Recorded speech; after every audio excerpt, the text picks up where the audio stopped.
Hey everybody, this is Rykard here again, and welcome to the results and replays video for my Master of them All tournament number 1, the Kanto Champion. For those of you that don't know, this tournament took place last Saturday, and it was a tournament where basically you had to only use Kanto Pokemon. Every team had to have a starter, the ability Drought was banned, and 3 Pokemon, Mewtwo, Mew, and Dragonite were banned. So under those guidelines, people were expected to make teams and have at it with a ton of different battles. And it was a ton of fun for me and everybody else involved with it. A little bit of work, or a little bit more work than I was expecting, but I think overall the response was very positive, and I definitely plan on doing another one of these in the future, as this is going to be a tournament series. So stay on the lookout for that, because I will definitely be making a YouTube video announcing the next tournament when I come up with it and pick a date. But as far as this video is concerned, as you will see below in the description, you will find a link to the bracket, which is on challenge, which is what everybody was using while they were battling and everything like that. And that also showcases the results, as well as a Google Doc, which I will head over to right now just to kind of show you how this works. So if you click on the Google Doc, you will see this screen right here. It's slightly different because I added the bracket to it. But all you need to do is just kind of scroll down. WB stands for winner's bracket, LB stands for loser's bracket. Loser's bracket is all the way at the bottom, as you'll see right here, after the winner's bracket matches. And all you need to do is basically click on a link, as I will show you right here. Scrolling up just to show you the first video right here. So Dieros versus Sharky. Click on a link. It will take you to the showdown replay, which you can see right here. And then all you need to do is click play. And if you want to watch the whole tournament, you can do that. There are a few replays missing, as you will see, because a lot of people didn't either report them with the replay, or they just forgot entirely to send them, or the match didn't happen because 2 people left after they were set in the loser's bracket, which was something that actually did happen because people forgot that it was double elimination. But overall, the majority of the tournament was there, and so if you are interested in viewing it and have nothing to do today and want to watch a ton of different replays, I believe there are over 190 different replays for you to watch, so feel free to go do that and check them out. But as promised, I am uploading the grand finals to this channel, so why don't we head over and take a look at that right now. So this grand finals match turned out to be between Charizard 3, who was on our side, and Anders Q, who was on the opposing side. Now, both of these players actually made it to winners finals, where they played one game prior to this, and Anders Q actually turned out to be victorious, which sent Charizard 3 to the losers bracket, where he had to play Stealth Ice in the losers finals.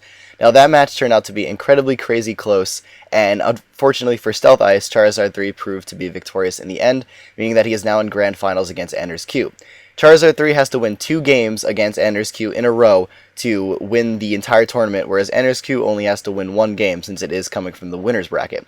And as you can see from the team preview here, these two are actually using very similar teams. They both have Slowbro, Venusaur, and Zapdos, along with a bulky normal type Anders Q packing Chansey, with Charizard 3 packing Snorlax, and then 2 offensive sweepers in the form of Hitmonlee and Arcanine for Anders Q, and Alakazam and Machamp for Charizard 3.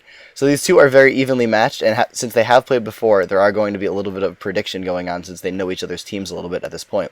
But Charizard 3 decides to lead off with Zapdos, as Anders Q leads off with his Arcanine. Obviously wanting to switch out to take the special hit, knowing Chansey could take any special hit.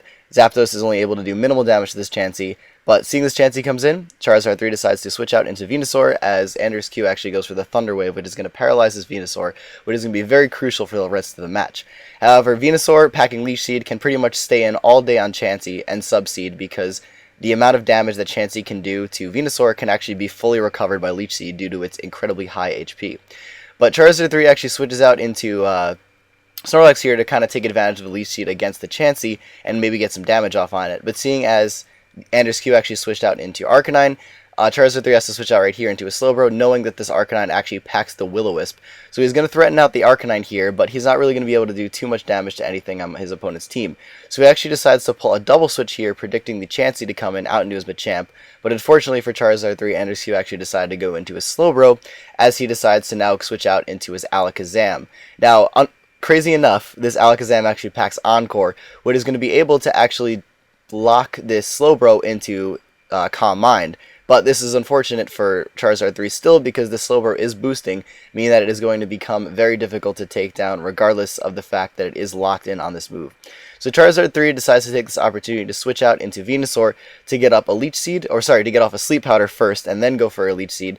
So the Slowbro is now asleep, but it is no longer Encored, and he's going to get a free Leech Seed on this turn, as Anders Q is forced to have that 1 mandatory turn of sleep.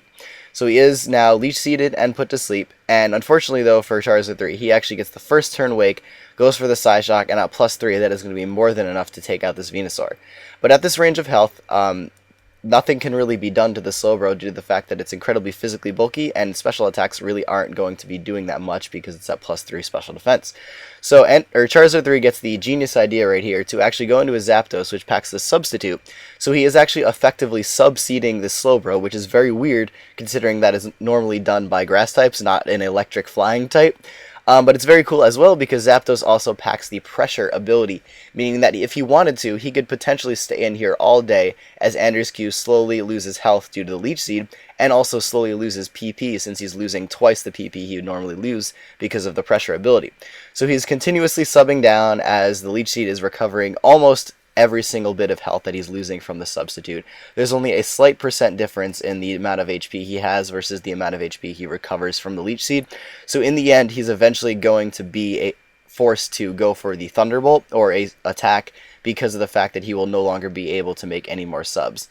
So he decides that this is the last time that he's going to attempt to go for anything, so he decides to go for the Thunderbolt right here. Only does about 30%, which is going to prove to be a little bit of a crucial thing, because as he switches out into his Alakazam right here to go for the Shadow Ball, unfortunately, it is not going to be able to take out the Slowbro. It's going to live with 7 HP. Luckily, though, Charizard 3 does have the Focus Sash, meaning that he is going to be able to live. However, his Focus Sash was now broken, which is going to prove to be crucial later in the game. But he is finally able to take down the Slowbro after it did a number on his team. But he goes out into Hitmonlee right here, obviously packing priority potentially. So he goes out into his Slowbro to take either the Fake Out or the Sucker Punch. Andrews actually predicts the switch though, just goes into the High Jump Kick, knowing that he's not going to want to take that, or he was Scarfed. Either way, those were all negative situations for Charizard 3, and he definitely did not want to lose his Alakazam there. But Andrews now has to switch out, goes into his Zapdos to threaten out this Slowbro, and normally having a good switch into any special attack, Charizard 3 goes into his Snorlax, but unfortunately Andrews gets a very, very crucial critical hit, which means that this Charizard 3's Snorlax is going to go down now. But he goes down to his Alakazam here to threaten out the Zapdos. Andrews just decides to go out into his Hitmonlee to sacrifice that, which will give him a free switch into his Arcanine to go for the Extreme Speed on the following turn. However, Charizard 3 predicts this, going out into a Slowbro. Extreme Speed is not going to do nearly enough damage to this guy. He's going to be able to take the hit extremely well. But Charizard 3 is kind of in a pickle right here because he needs all 3 of his Pokemon to take out the opponent. And the only way that can happen is if he gets a good positive switch, or his opponent either makes a mistake or something along those lines. So Chansey comes in here, obviously can take any hit from Slowbro, and he decides to go out into his Machamp here, and he makes the very nice play going for the Thunder Wave, knowing that he has to switch out, but Charizard 3 does have the Lumberry, which is going to completely ignore that. Chansey obviously has to switch out right here because he does not want to take a Dynamic Punch, and now he goes for the Dynamic Punch, switching out into the Venusaur.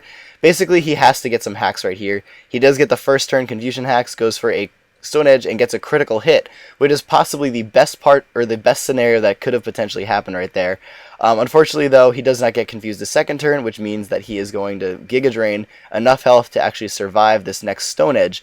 But fortunately for Charizard 3, on the following turn, he's going to go for a Bullet Punch. Doesn't quite take it out, but he does get confused again, meaning that his Venusaur is now down. However, both of these teams now have one Pokemon to check the other, and they can't lose anything in order to handle it. Slowbro is needed to handle Arcanine, but nothing can take a hit from Zapdos. So he has to sacrifice his Slowbro right here, go out into his Alakazam, and then go for the Psyshock to take out the Zapdos. However, because he now has his Zapdos killed, he can just bring in Arcanine freely right here and go for the Extreme Speed. He can't really do anything about it in this situation, so he has to go into his Charizard 3 has to go into his Machamp right here. Hope he can live a Flare Blitz or something, but unfortunately he is unable to, meaning that Andrews is actually going to take the victory and giving him the victory in the Grand Finals match. But that is it for the Grand Finals, everyone. So it was a very exciting and close game. Both teams had something to counter the other, but unfortunately in the end, Andrews was able to win out. Both got their share of hacks, with Andrews getting Confusion Hacks and also Charizard 3 having a crit landed on his Snorlax. So it was a pretty even matchup overall, and nothing too crazy happened in the end. But that is it for this video, everyone. So I wanted to thank you all for watching, and also thank everybody personally for coming out to the tournament, either participating or spectating, because without you guys, this tournament would not have happened, and it would not have been as successful as it was. And I had a ton of fun doing it, and hope you all did too. So again, just a reminder, the link to the bracket results and replays are in the description below, so feel free to check those out now that this video is over. But as always, everybody, take care, goodbye, and I will see you all next time.